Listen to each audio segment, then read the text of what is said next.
In this episode of Praying to Plant God, you get to see my mind deteriorate in real time. But I'm getting ahead of myself. The gimmick in Big Wave Beach is, you guessed it, big waves, also known as water. Water is problematic, and you'll see why in just a little bit. On top of this world has the 3 worst special zombies I've ever seen. This world would have been easier if all the special zombies were turned into gargs. I'm not even joking. I load into day 1 and see a line. That line effectively marks where I can and can't place plants. I used Toadstool, placing it only on the safe side. The pre-placed lily pads could be used in 2 ways, either as extra space or as extra sun. I shoveled them for the extra sun this time. Toadstool is amazing. I can't believe how my opinion on it has changed during this challenge. On day 2, I got Teleportato Mine for the first time. Starting with a little extra sun thanks to the lily pads is nice. I had never used Teleportato Mine before, but apparently it's the best insta. Thanks to its recharge speed and cost, it is super versatile. I feel like anything is beatable with enough teleporting potatoes.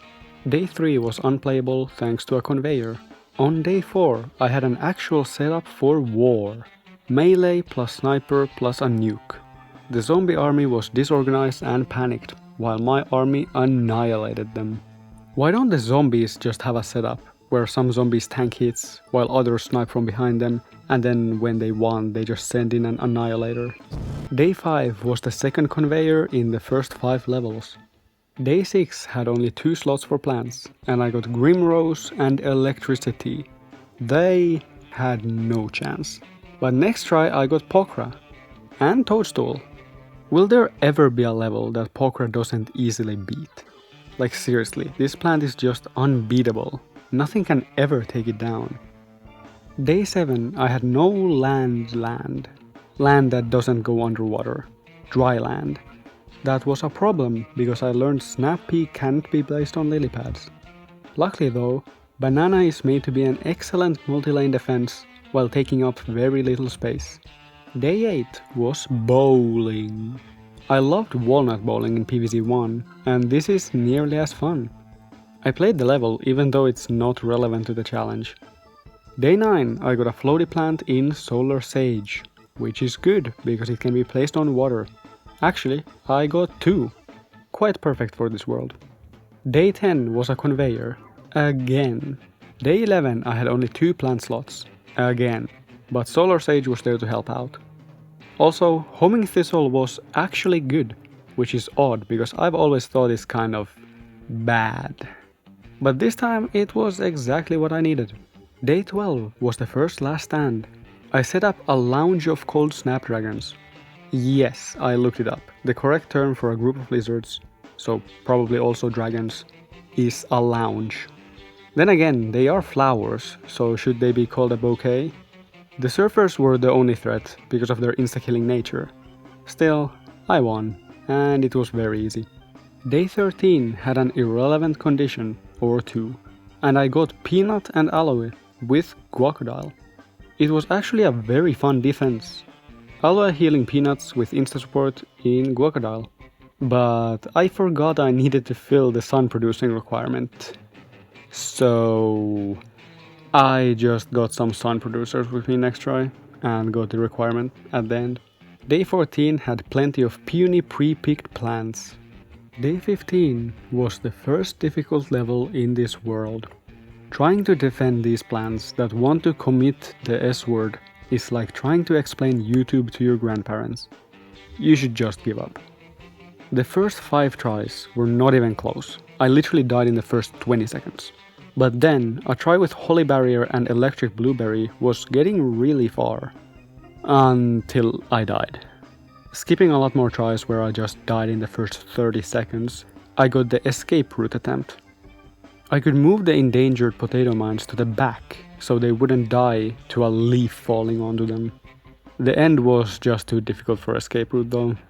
Skipping more tries where the potatoes just went poof, this try happened. I had sun producing with Homing Thistle and Hot Date, and is Homing Thistle actually good or what? because I remember it sucking in a lot of the worlds. Especially the plant food is better than I remembered. I just won. It took just around 45 minutes to beat the level. Believe it or not, but this was the world being merciful to me. Day 16 was a purely evil conveyor level. Day 17 means we're pretty much halfway done with this world. Whether or not you're halfway done with this video is another question. This is the level when octopi got introduced. I made a critical error related to them. Levitator doesn't free octopod plants. Luckily, I was able to use Wasabi Whip to free my levitators. Day 18 is yet another conveyor. Day 19, I again had only 2 plants. This level was fire versus water.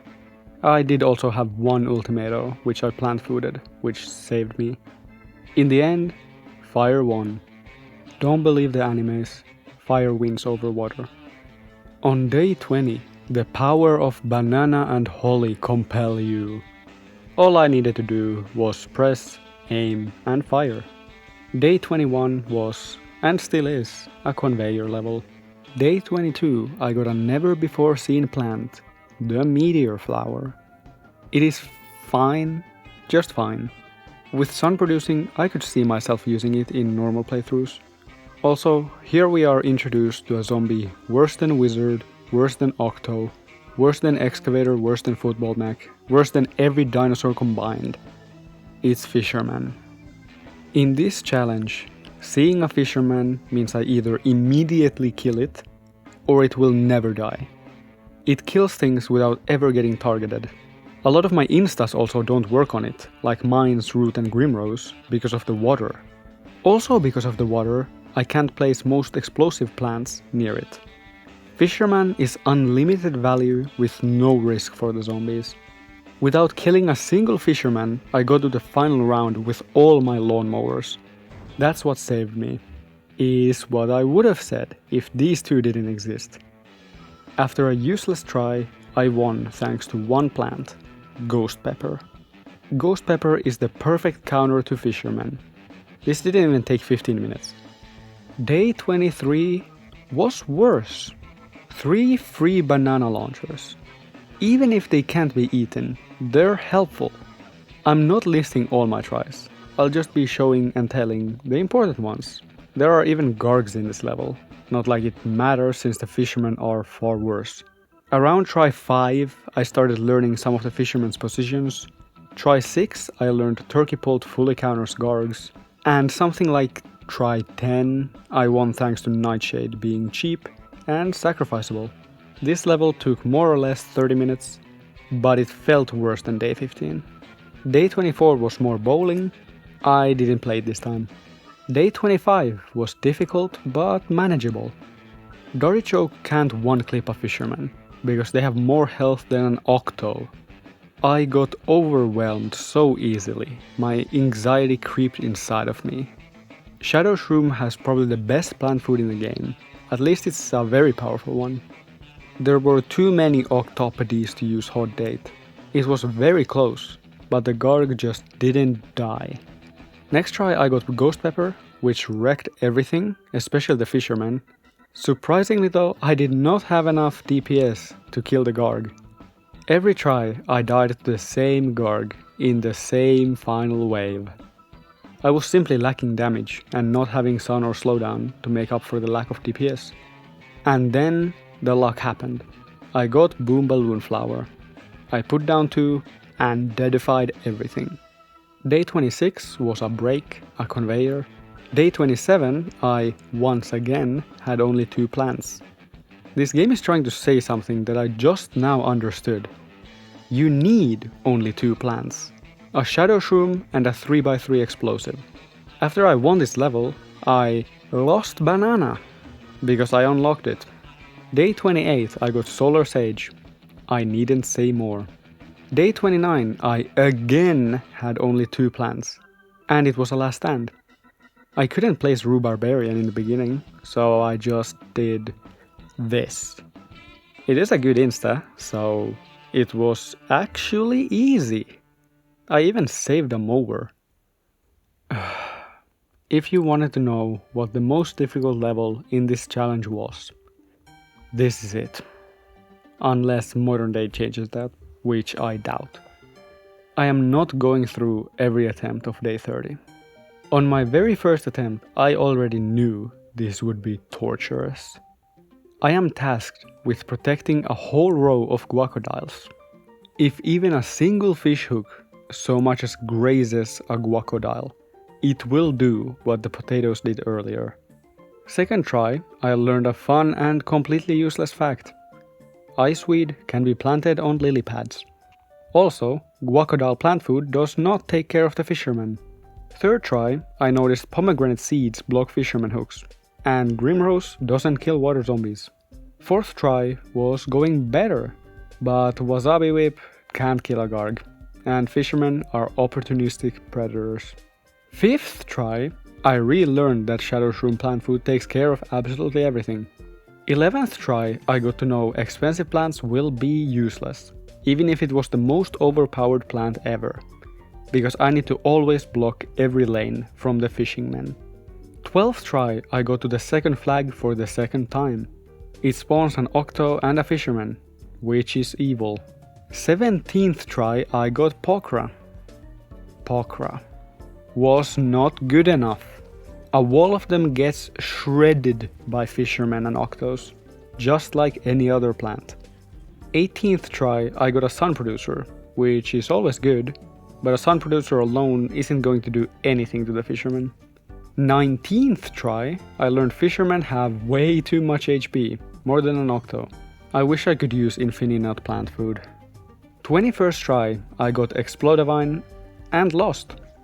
22nd try, Cold Snapdragons looked like they were doing really well with Goldbloom, but all it takes is one fish hook. 29th try ended to the horrible Surfer-Fisher combo. 32nd try was the start of a new day. Literally, it was next day. A new day doesn't mean something changed though. 42nd try, I reached the third flag. It's just mean. 44th try, Teleportato Mine got eaten. I did not know that was possible. Tries 45 and 46 had almost the exact same plans. 50th try, I gave up. I could not beat it. After 2.5 hours and 50 attempts across 2 days, I just didn't have it in me. I don't know if it was even possible, and if it was, what are the chances I get the winning combo and then not mess up? I need multiple amazing plants, unlike other levels where getting Pokra or Teleportato Mine is just an instant win. You are not giving up. You have gotten too far. I have barely any strength left to assist you with. But I will give you luck. Luck? You think that will help? Just luck? I think I need more than that. You need less help than you think. Now, go. I roll again, with the luck of the plant god on my side. I get Ghost Pepper, Moonflower and Broccoli. At first I didn't know if I was lucky at all. But then I remembered, on one of the earlier tries I got Broccoli and it blocked fishing hooks. Could this be what I need? With the help of a Sun Producer in Moonflower, I got Broccoli down on every lane at the very beginning.